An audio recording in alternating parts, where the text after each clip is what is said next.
What is good, Chi-Town? We are Windy City Fantasy back at you again. Good Sunday morning, good week 7 to you all. We're here to talk Stardom Situm. I am your host, Steve. Across from me and in rare Halloween form, the wise Sage Squirtle. Squirtle Squad all the way. And on the other left of us and dropping them beats and dropping them likes, Elliot. Bear down? They're up. Guys, I gotta say though, like whenever we do a live show, I love it. I love the way that we it's not like a impromptu, but like the mistakes are rare, but they happen, and we just roll with it when we just kind of have to recover from our own selves. Yeah. So speaking of recovering, I hope everybody had a safe and fun Halloween. Yes. I hope you didn't get too partied up and you're ready to watch us and get some good questions in. If you're having a little problems with your lineup this week, struggle bug, there are notable buys this week, Moose. We have Jacksonville, Washington.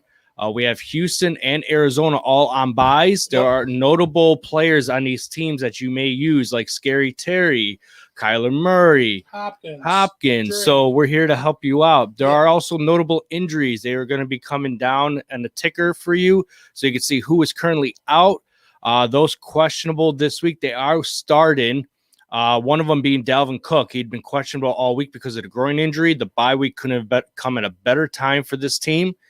Otherwise, it would have been another week of firing up Alexander Mattison. I don't know how confident you would have been after his stinker against Atlanta. Yeah. But given the fact this is a division rival team, I think they all would have given their hardest effort ever in this game. I mean, the only thing that scares me about Cook is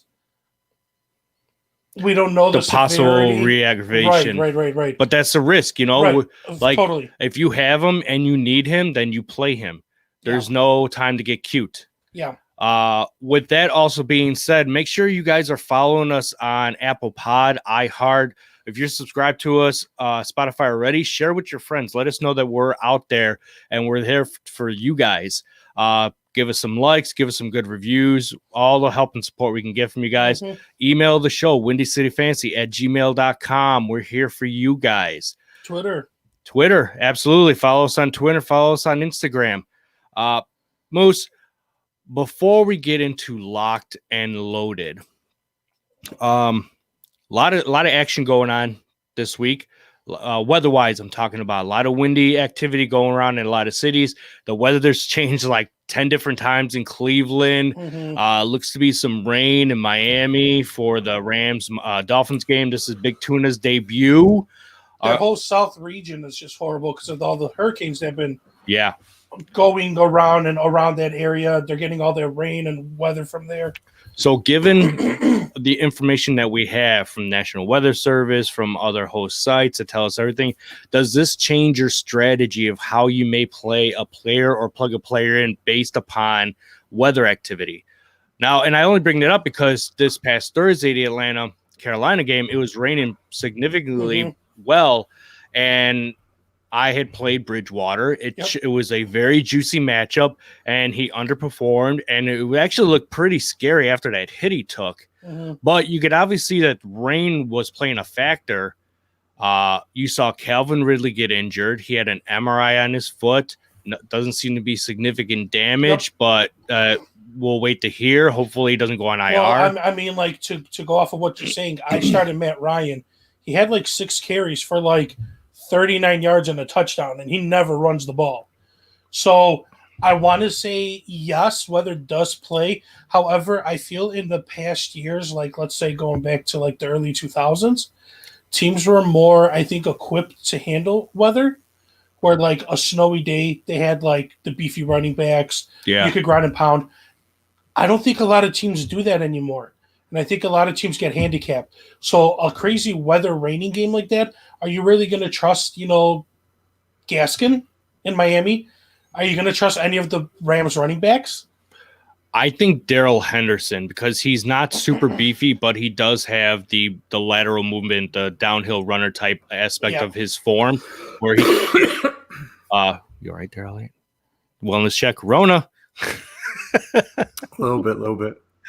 But no, I mean, yeah, it's not like how years in the past where you've had your Jerome Bettises of the league, these big type running backs who it didn't matter the weather type. They, you actually look forward to very snowy days, very rainy days. You got to see some real like gridiron grudge match type, Like a lot of these teams are becoming a lot of pass friendly.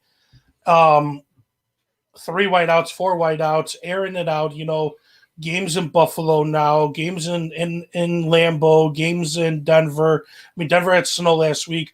The Chargers are going over to Denver. It's still like 40 degrees over there. Like, yeah, are they going to be equipped to that? And it's really tough to say. I want to say that it doesn't matter anymore, that you got to play with what you got. But I mean, I feel that teams in the past, they accommodated for that. They're like, cool, we're going up to Denver. It's going to be snowing. Let's bring out our heavy running backs. Let's bring out our jumbo sets a lot. It's going to be a lot of short passes. Like, can the Chargers do that against Denver? All right. I don't think they can. They have to play their air out system. Yeah. And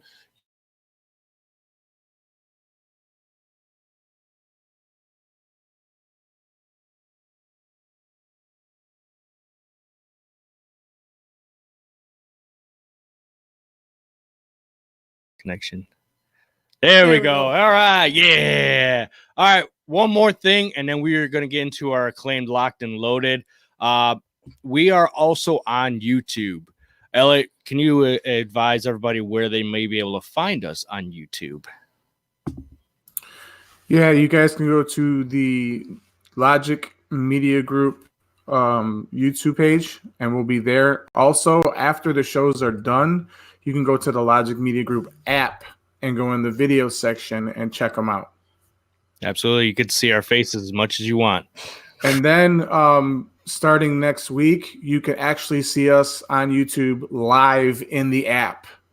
So if you're on the go, you got to go run, get some chips or some more beer or whatever. Yeah. You can have us on live in your phone, not just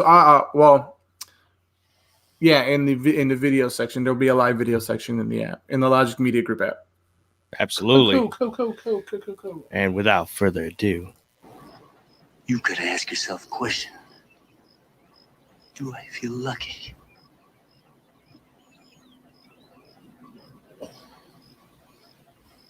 Well, do you, punk? That's right, you punks. Do you feel lucky this week? Do you feel like you're going to win this week, or are you going to lose this week? Do you feel like you need that one player who's going to rock your week and win it for you? Well, you better hang in tight because we got him for you. Elliot, you were talking a lot before the show and you said you did a lot of research, that you got us locked and loaded for your picks. So we'll have you started off this week. What's up, Jay? All right. Where do you guys want to go? Wherever your heart wants to go. Let me pull up my notes. Let's go with running backs. All right. So one of my fans is asking, "Where's the food, Elliot? Where's the food? Yeah, what are you eating? What are you eating today?" Coffee today. No, you can't see it now. It's just coffee, dirt on. So my pick for running backs is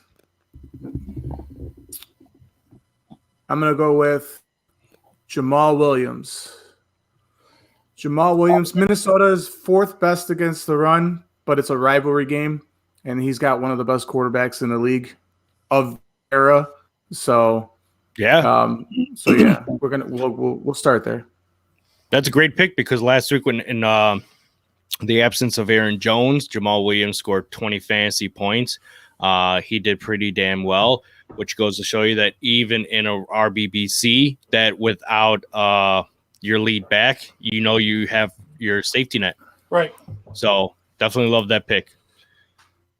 You want me to go next, Moose, or do you want to be last? You can go. All right. I'm going to go with Jonathan Taylor this week. All right. So far this season, the rookie hasn't disappointed, yet he hasn't impressed you. Averaging only 15.3 fantasy points per game. it remains to be seen that he's anything more than an RB2 or solid flex, depending on how your roster is already constructed and and how your lineup is week to week.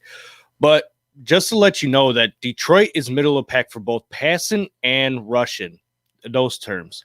So if Philip the Trap Rivers can make something happen with T.Y. Hilton to move the chains to make the defense honest and not stack the box so much against Taylor, you actually might see his blow-up game.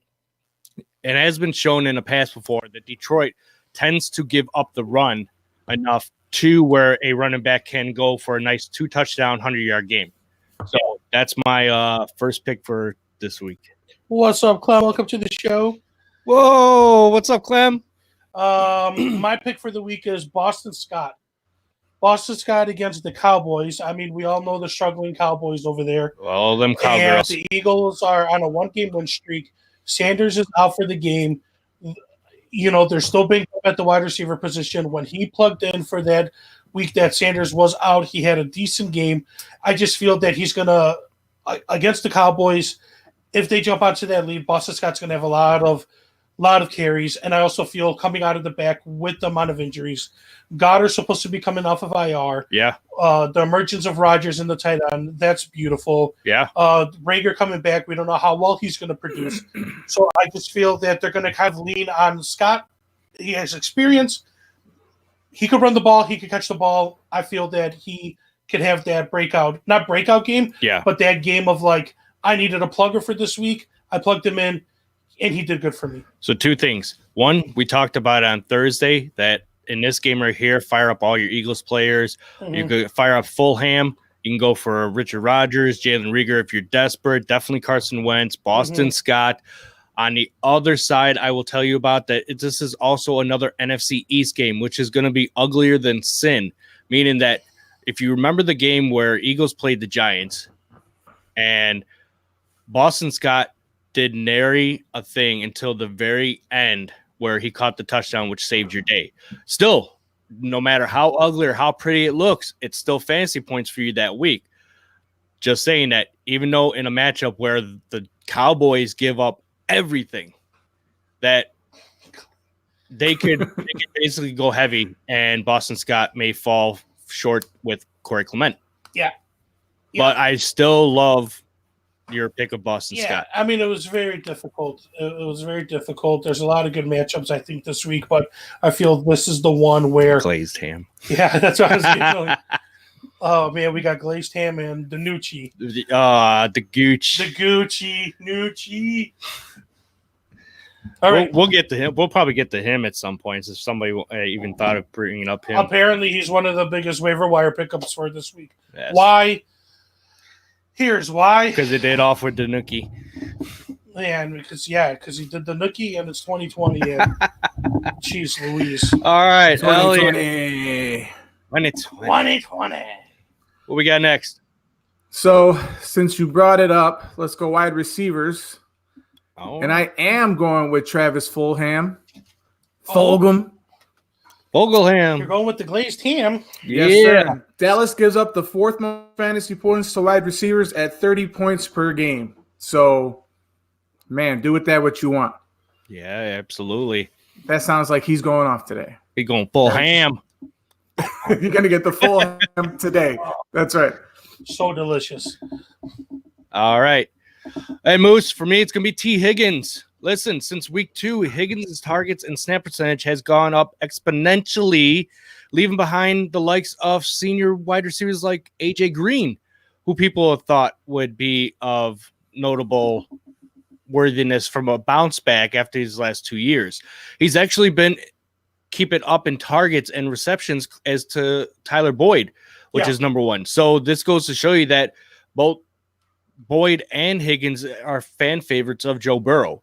Yeah. And this Titans defense, even though it can be stingy against the pass, they're going to have to find a way because Derrick Henry's a damn beast, and that Bengals defense can't stop nothing. Yeah, we talked about the Bengals earlier this week, how like every game these guys have these great numbers, but they're always playing from behind. Yeah, And this is a perfect example of another game right. where I think they're going to be playing from behind. And given the weather condition in Cleveland, the same thing goes for Cincinnati. Like Mixon's out. You can't trust. I don't think this week you can trust Gio Bernard. Yeah, you can't trust him. So, I mean, who do you have? You're going to have Burrows, Higgins, Boyd. Maybe there's going to be AJ Green sighting. Yeah, flash of AJ could be, but that's Higgins has definitely been coming and moving forward in the depth chart. Yeah.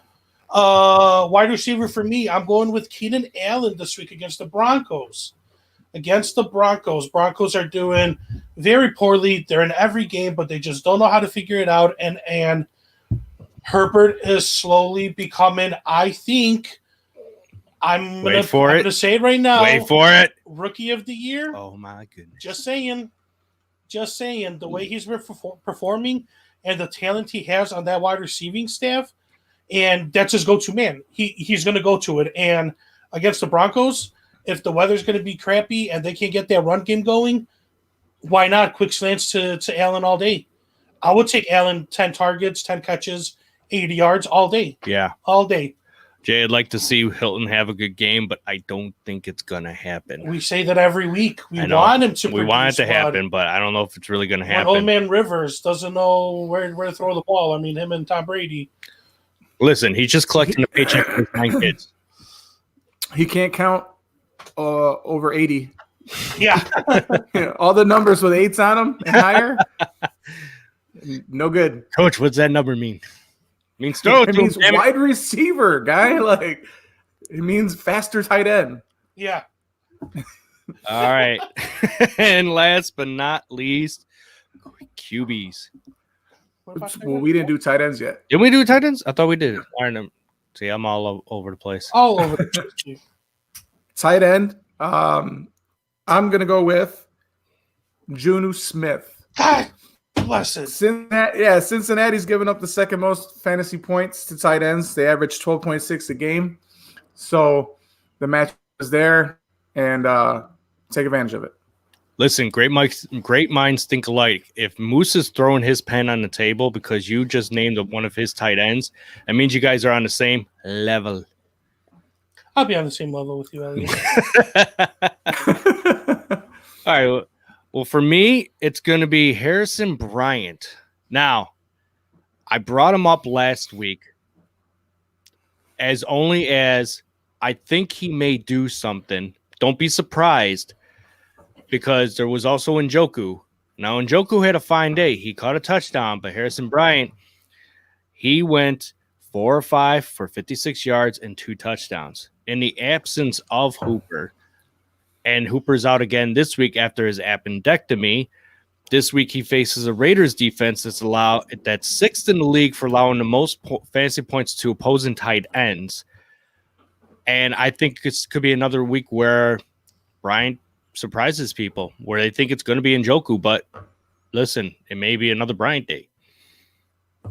Yeah, he definitely surprised me last week. I didn't expect that. And I mean, against the the Raiders, that's pretty juicy. Yeah. Yeah. So Elliot, you did take my Juju Smith, my man. Probably I'll say that's my man crush for the year. I've been praising him all year. You have. But I did have a backup, and the backup that I'm going with is, I don't like it, but it's becoming more relevant, and that man is the Gronkowski down there in Tampa, going up against the Giants.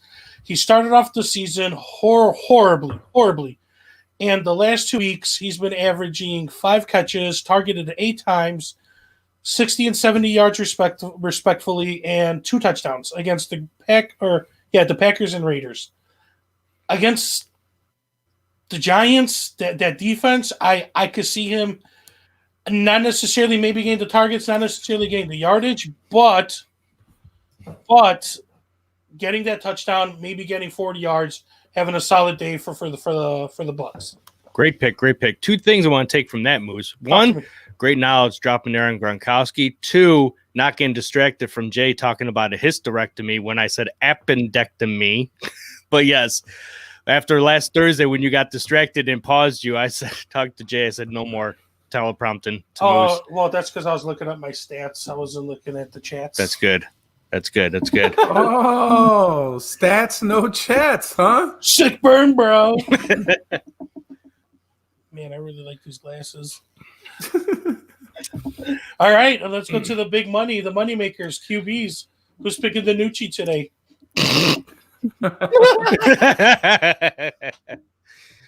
Hey, Is it a surprise visit from the Red Rifle as well? I was just about to say, But is it going to be like, Dalton one or of those, like, he's DiNucci? not really concussed? Poor Nucci. that's so funny. Oh, Red Rifle or the Gooch. So, I love how you threw Dalton in there, Mike. But yeah, go with Dalton. If you're playing Moose this week, definitely go with Dalton. No. Go with Allen. Go with Allen. No, yeah, you definitely have to. I would, as much as I love Herbert, and again, like he's another one of my side pieces who I really like. Allen has a great matchup against the New England defense that has no Stephon Gilmore this week. They seem to be in all sorts of a mess. This is a division rivalry game. Allen has all his weapons. So, yeah, this looks like all the part. Yeah. And I think the weather is just windy. It's pretty good over there. I think you can start, like you said, you can start both guys, but I would go with Allen. And Elliott, your QB is. Yeah. Please don't pick mine. Of the three. Of the three, Yeah, I always put 3 on my list, Yeah, and then I I do. pick whatever. whatever. Whatever like is available. That's why we're making you Somewhat. go first now. What do you call it? I'm gonna go with my gut, and I'm gonna go with Derek Carr. Cleveland's given up the 4th most fantasy points in the league, averaging Same. 21 Yeah. points to opposing quarterbacks. So as long as he's got 1 or 2 of his weapons, he'll be Yeah. all right. Yeah, he was definitely on my short list. Yeah. You're See, short I was doing some work. Not your short bus, but your short list, right? My short list is my short list. I Nice, can fit nice. everybody there. Right? It's no jokes today, right? No jokes. Elliot did some work. Keeping it, yeah, trying to get the work in. Trying to get the works in. We only get a half hour. All right. Yeah, and for right. me, my quarterback is going to be Kirk Cousins. Oh, disgusting. Listen, it may be disgusting. Right now, like he's that, right? averaging 19 and a half fantasy points per game. And despite his negative 1.48 against Indianapolis, Cousins has finished as a top 15, if you believe it or not, QB almost every week, while the Packers defense is allowing an average 240 passing yards per game, plus 26 plus points to opposing offenses. With Cook back in the lineup, it will keep the defense honest. It will also allow room for Thielen and Jefferson to get to spread the field and get wide open. So this has all the makings of a shootout. This could also be like Atlanta, where he throws 3 picks in the beginning of half, but then ends it coming out smelling like roses. But I'm telling you, he's going to put fantasy points on the board. It looks ugly. It sounds ugly. It smells ugly. It ain't ugly, brother. No, then it is ugly. No, I it's don't know. I'm pretty sure all of Minnesota's cheering you right now, and the rest of the America's like, "Who's that? I'm not picking that guy." If you have confidence in him, then by all means, Listen, I'm scared. if you're the owner I of don't know. Kyler Murray, of Gardner Minshew, Yeah. and of Deshaun Watson, and you were looking for a QB out there, say you didn't have your backup QB and your options were limited because people drop Cousins, You're right. right? No, you're right. You're definitely You right. could be going for the Gooch, I will not be going for the goose. or you can be going for Cousins. I'm just throwing some options out there. I'm trying to. I'm Red Rifle or nothing. All right. You're nothing then. My QB to pick up this week is going to be Ryan Tannehill. If he hasn't been Yes. picked up in your league, you should have already have him. Or if he's available, then you go pick him up because, I mean, he's going up against the Bengals. That offense is clicking. He got A.J. Brown back, which proved to be super important to him. Oh yeah. Juju Smith is now at 100%. He's not dealing with that ankle and knee injury that he was trying to play through. Henry found his groove. Like Stella, get it? Yeah. But Henry found his groove, and this offense is clicking, and Tannehill looks precise. He doesn't have the arm. He's not going to beat you through the air. He's not going to beat you on the ground, but he's a surgeon out there. He's a surgeon, and he's threading these needles to these big guys that can catch the ball, and he lets them do all the work. He'll give them that 8-yard slant in stride, and then A.J. Brown takes it to the house, and everybody looks good. Because A.J. Brown's built like how Derrick Henry is. Exactly. He just have three mofos riding his back, and he's still chugging away. Yeah, man, it's so scary and so amazing. That's why Tannehill is the pickup for the week. He's the pickup probably once again for the season because everybody thought last year was a fluke. Nobody's taking him serious this year. You know what would make him more serious if you just flung those glasses off and looked square in the eye of the public like, that's my lock. No, I look like a boss right now. I can't take these off. Square to squat or nothing, bro. Square to squat. But yeah, so Tannehill, man. Tannehill may be a pickup dad, takes you to that championship. All right. Yeah, he was on my list too. I should have went with him, so you got mad twice. Maybe the glasses were off then. I would have got squirted. Oh, delightfully dirty. I like it. Right. So we got some time left, boys. You guys want to talk some Bears? We need to talk some Bears. Bears going to win today. America's game of the week. Right. No Mike Thomas, no Emmanuel Sanders. But there's going to be a healthy complement of Kamara and hey, Allen Robinson's back. He got cleared to play for the game. Cool. Don't sound too excited. Who cleared off? Does it matter? I mean, there's no target share for him. Yeah, but you know who's not starting today? Cody Whitehair. You know who gets to start then? The guy who they brought in last week who had never taken an NFL snap up until last week. Yeah, from Notre Dame. Yeah. The center. And he was picked up on free agency from 2 years ago, drafted 2 years ago, never took a snap. He was on their practice squad and they really liked him, but, still. All I'm saying right now is that our defense, nice, Mike, with Thomas not there, and our focus clearly going to be on stopping Kamara. I feel that the Bears D is going to have the Bears there's no doubt in the game again. So I think Robinson is, having him back does make a factor because the Saints D isn't what it was like 2 years ago. But listen, the Saints D can stuff the run too as they're holding opponents to under 100 yards per game. I could stuff the run against the Bears. I understand that, but if the line can develop holes for the run game, what can they do to try to stop a pass rush? And yet the Bears are in every single game every week. That's because the defense holds out. Right. But if the defense has more time of possession than the offense, then we're back to having problems again.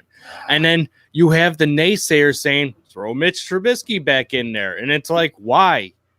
Or do you think just because he could run? Like Foles made a comment a little over a week ago. He says he'd rather win ugly than lose pretty. Well, it doesn't get any uglier losing than that if you keep doing crap like that. Nagy's play calling, the offensive line woes, the fact that in a double cut in the end zone, not even utilizing the tight ends like we should. Like if we're not going to be passing to tight ends, then start utilizing our 11 tight ends for blocking. Yeah. No, I said that from the beginning. We should line up one running back, not all the stupid schemes, and just jumbo pack. No, like exactly. We're gonna run the ball. Be like, okay, we're gonna have 9 blockers, including tight ends, and then we're running one running back and the quarterback, and just show the team we're running the ball. Quick maths. It's 11 players on offense. If we have 9 blockers, it means we have a quarterback and who? A running back. Yeah, that makes it 11. I mean, if that doesn't say, Moose math, I'm down with it. Math, I'm down. No, but I mean, it's called the jumbo package because then if you want to audible, you audible to the tight ends running out routes. It shows the jumbo package. No, this show is the jumbo package. But yeah, no, I mean, like, let's be honest though. Like, I'd like to see a little bit of Ryan Nall, see what he's got, see what this kid's got to offer. Like, basically, I say our running game has to go to caveman form, where it's like you line up this package, and they're like, "Are you guys running the ball?" And the center's like, "Yes, we are." And it's like, "Come stop it, yeah, just run the ball." I think it may get I formation, old school I formation. Yeah. Don't we have Didn't we pick up what's his name? No, the running Stop back. with the Cordell Patterson bull crap. That's I hate Cordell. No, Lamar Miller. Don't we have Lamar Miller? Yeah, but he's not active from the practice squad, so he's probably So why would you pick up a guy who's still not completely back from an injury to have him on your practice squad, knowing that you need running backs? Because that's Bears football. right. I don't get it. That's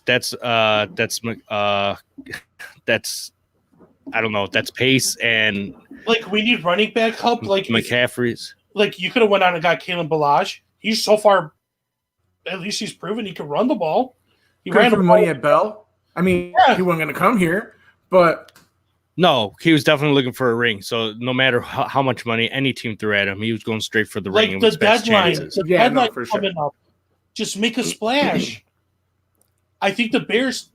I think the team- Bears need to go for offensive linemen if there's anybody just out gonna there say that, who's trying yeah. to be traded. Like, why not? Because if we could just throw draft picks here willy-nilly at anything and giving crap Yeah. up, why not do it for a legitimate like left tackle or right tackle to fix our problems? Like you know? I would trade our 6th and 7th round pick and get veteran linemen that are going to help our team out, even if it's for a year or two. Yeah. Because you're getting more value out of it. Like we have pieces.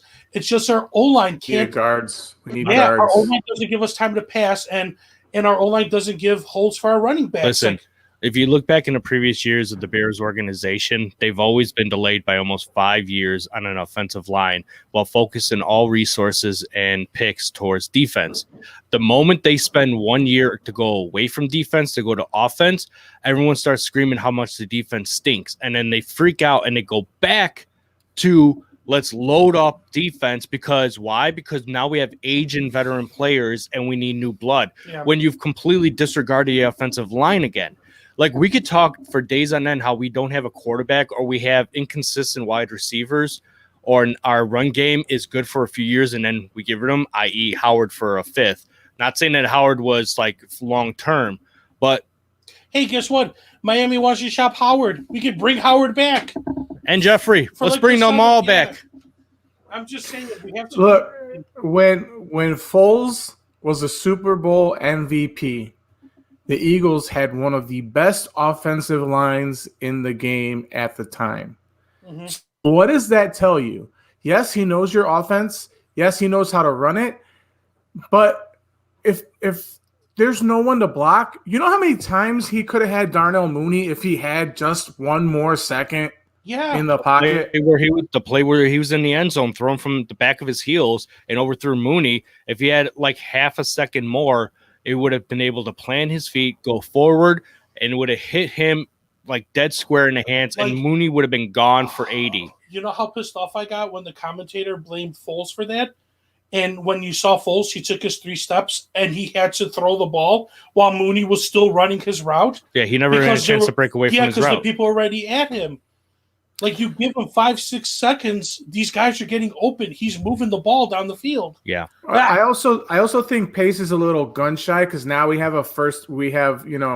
done paying the Raiders for Khalil Mack, so we got 1st-round picks again. So I don't know, but you don't need to trade your top 5 picks for linemen.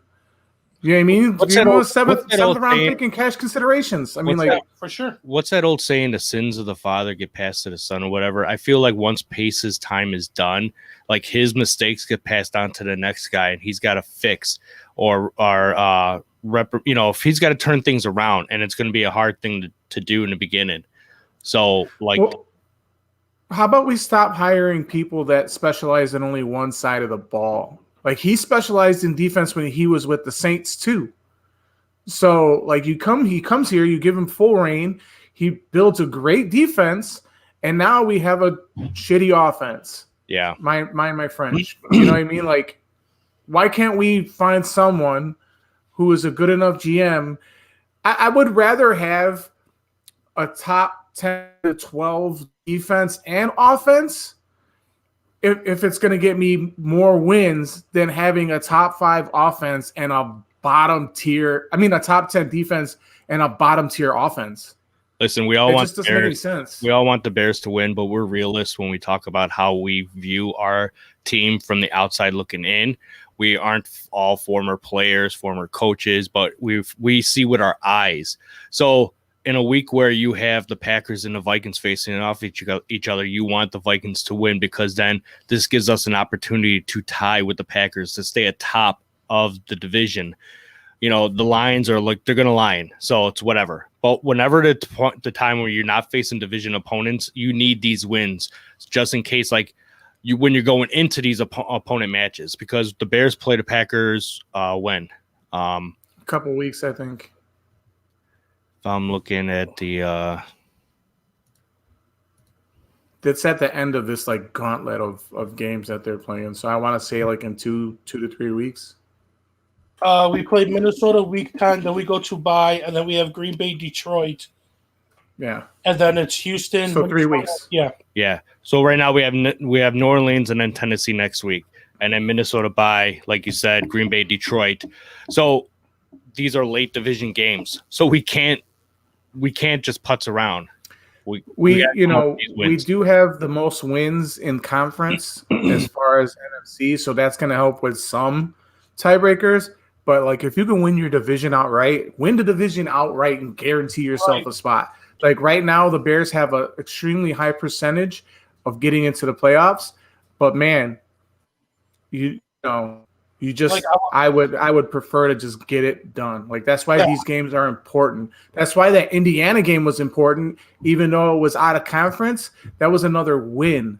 So that was another win you should have had. Now, mind you, last week, okay, they just got out coached and they got outplayed, which sucks. But it is what it is.